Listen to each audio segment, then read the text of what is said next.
Welcome once again in Guruji classes. आज हम worksheet 92 करेंगे। तो बच्चों, ये आप लोगों की गणित यानी मैथ्स की है, क्लास 9th की। चतुर्भुज क्वाड्रिलेटरल से रिलेटेड है बच्चों आप लोगों की ये जो आपका शिक्षा निर्देशालय राष्ट्रीय राजधानी क्षेत्र दिल्ली है, इससे रिलेटेड है। 17 फरवरी की है। तो आइए आज हम अपना नया चैप्टर चतुर्भुज जो है इसकी पुनरावृत्ति शुरू करते हैं कार्यपत्र 60 और 61 से। तो हमारे आने वाले 6 चैप्टरों में से हमने एक चैप्टर का रिवीजन पुनरावृत्ति खत्म कर ली है, दूसरे चैप्टर की। अब हम 8वां यानी चतुर्भुज चैप्टर का पुनरावृत्ति करेंगे आज से स्टार्ट।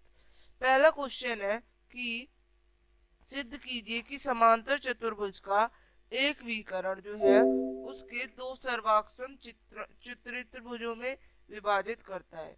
तो आपको इसको करना है। त्रिभुज क्या होता है? ट्रायंगल होते हैं। तो देखिए, एक विकर्ण है एसी जो कि चतुर्भुज एबीसीडी को दो त्रिभुज एबीसी और सीडीए में विभाजित करता है। तो अब हमें क्या सिद्ध करना है? ए बी डी सी के और ए डी डी सी के इक्वल है। तो इसके लिए कॉन्ग्रुएंस शो करना पड़ेगा। तो सर्वांगसम कैसे शो करेंगे? बी सी ए इक्वल है डी ए सी के एकांतर कोण है। उसके बाद बी ए सी इक्वल है डी सी ए के एकांतर कोण है। और ए सी सी ए की इक्वल है, ये सेम भुजाएं हैं। तो आप लोग इससे क्या लिखेंगे? त्रिभुज एबीसी सर्वांगसम है त्रिभुज सीडीए के। किससे किससे त्रिभुज है ये हमारा? ये जो है त्रिभुज है आप लोगों के ए एस वाले रूल से।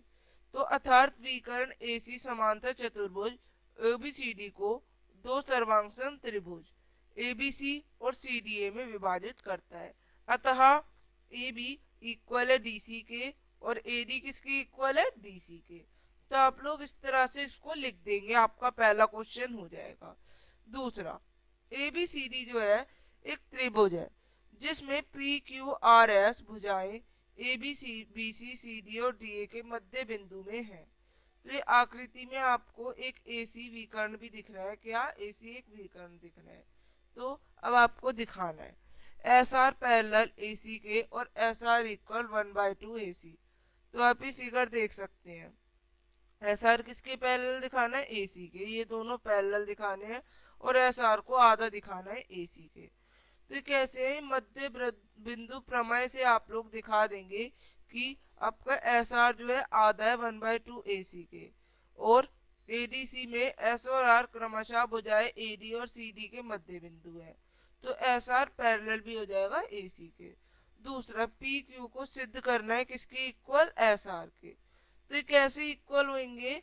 अब इसको कैसे इक्वल करेंगे? पी क्यू इक्वल होता है एस आर के। तो क्या होगा? क्योंकि ये इक्वल इसीलिए होगा क्योंकि जो पी क्यू है वो पैरेलल है एस आर के। तो पी क्यू आर एस क्या है? पी क्यू आर एस जो है वो हमारा एक समांतर चतुर्भुज है।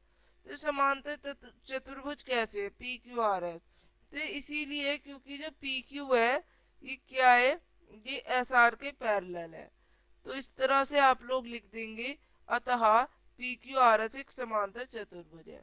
तीसरा और लास्ट प्रश्न, यदि किसी समांतर चतुर्भुज के विकर्ण बराबर है तो दर्शाइए कि एक आयत है। तो एबीसी और डीसीबी में आप लोग सबसे पहले कॉन्ग्रुएंट समरांसम शो करेंगे एबीसी को डीसीबी के। देन एबीसी इक्वल होगा बीसीडी के। तो एबीसी प्लस बीसीडी 180 हो जाएगा आप लोगों को। सिंपली तिर्यक रेखा है तो 2 ABC 180 डिग्री के इक्वल है। एबीसी आपका 90 आ गया। अतः जो आपका एबीसीडी है एक आयत भी है। तो आप इस तरह से इसको लिख देंगे। यहाँ पे आपके तीनों प्रश्न जो है खत्म होते हैं। यहाँ पे आप लोगों की वर्कशीट भी खत्म होती है। अब हम मिलेंगे आगे की वर्कशीट्स के संग। तब तक के लिए बाय एवरीवन। चैनल को लाइक, सब्सक्राइब एंड शेयर।